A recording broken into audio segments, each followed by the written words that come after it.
All right, so in this video I want to kind of give you a tour of a bed that I call Mike's Big Perennial bed. I did something on a yellow magnolia a few weeks back. So there's a yellow magnolia. The hosta right in the frame there, that is a humpback whale hosta.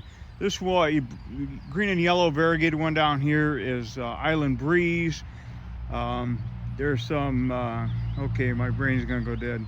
I'll think of it. But this crazy plant up here with these giant leaves is a tractor seat. I think it's pronounced Latrius. More humpback whale hosta up there. There's some guacamole hosta up in there mixed with something else. So this giant hosta right here, this thing is probably 3.5 feet tall and 5 feet wide. This is Blue Angel hosta. These, another Island Breeze. These blue ones are Blue Mouse Ears, which is the mini hosta. The flower on the mini hosta is only about 3 inches tall. It's kind of cute, and it's not like ugly with other hosta flowers can be. And this is mini skirt, which is just like Blue Mouse Ears, but green and yellow variegated.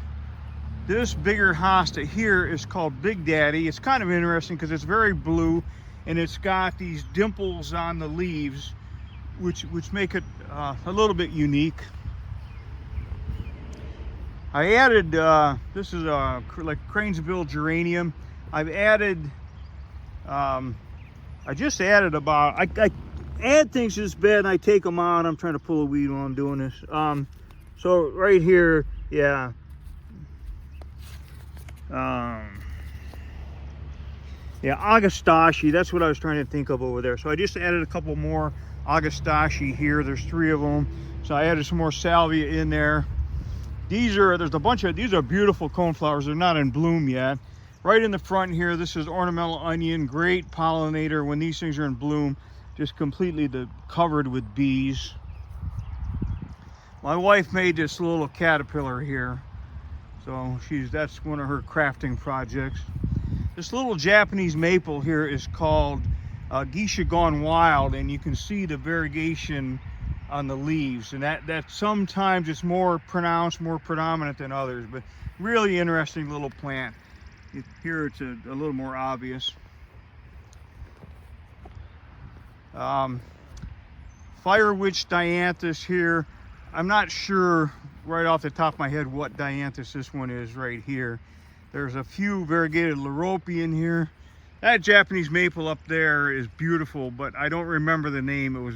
It was very, very Japanese, and the tag fell off, and I thought I would remember it, but I didn't, so I will now forever. There's like 1,100 different kinds of Japanese maple, so there's really no figuring it out. This one here is Orangiola. It's a lace leaf weeping. The variety is Orangiola. There's some creeping baby's breath here. Some coral bells under the Japanese maple. Ice plant here that are struggling a little bit. More cone flowers in there. I think that yellow orange hosta up there, I don't think that's a guacamole. I think that's something else that I put in there, and I'd have to check my map to know for sure what it is. This Japanese maple is Green Cascade. That thing turns a beautiful orange in the fall. Here's Red Rouge Dianthus here, I believe that's what that is. That's another baby's breath right there. This is Copper King Eucharella, which is kind of a cross between Euchara and something else. I don't know what this something else is. I don't remember. So these plants in here are all smaller things that I just added last week when I was mulching this thing.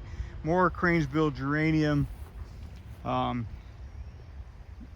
pretty sure this is Maynite, salvia, and rose marble, and they need to be separated. I'm not quite sure how they got planted so close, but sometimes I've put so many things in here that, you know, I got a bunch of trials from one of the growers, so I had to plant them in here. More of the cranesbill geranium. I don't know what this big yellow hosta is. Again, I'd have to check my map, because 3 or 4 years ago I got 2 trays, about 144 plants from one of my growers as trials to put in a bed like this.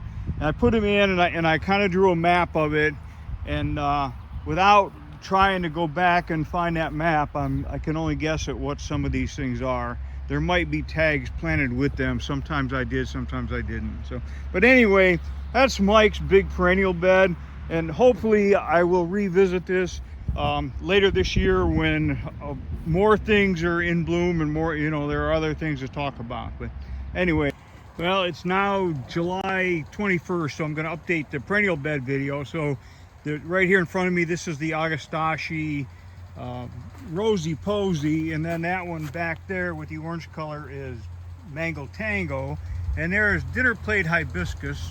Some of those flowers are going away. This is that tractor seed. I can't remember the botanical name. Most of this you saw, but there's tall phlox in here which are really pretty. But look at this dinner plate hibiscus here. This is crazy.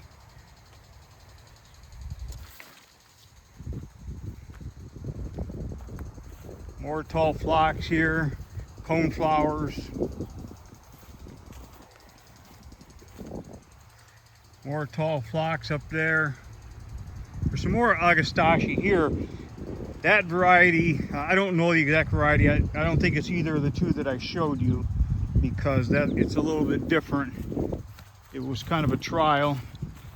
There's a Larope with a giant weed growing in it, so we'll get rid of the weed. Here's another weed. That's something that never ends, but you know that.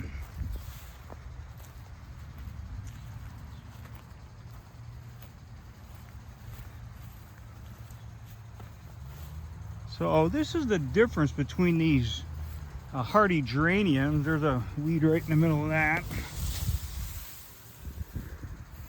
But that one, and then this one's a different variety, a little bit more unruly, but this Coreopsis is really pretty. That up there is a giant weed, so I obviously got some work to do around here. Of course I do. I've always got work to do around here. But anyway, that's a quick update on the perennial bed. Another interesting coneflower there.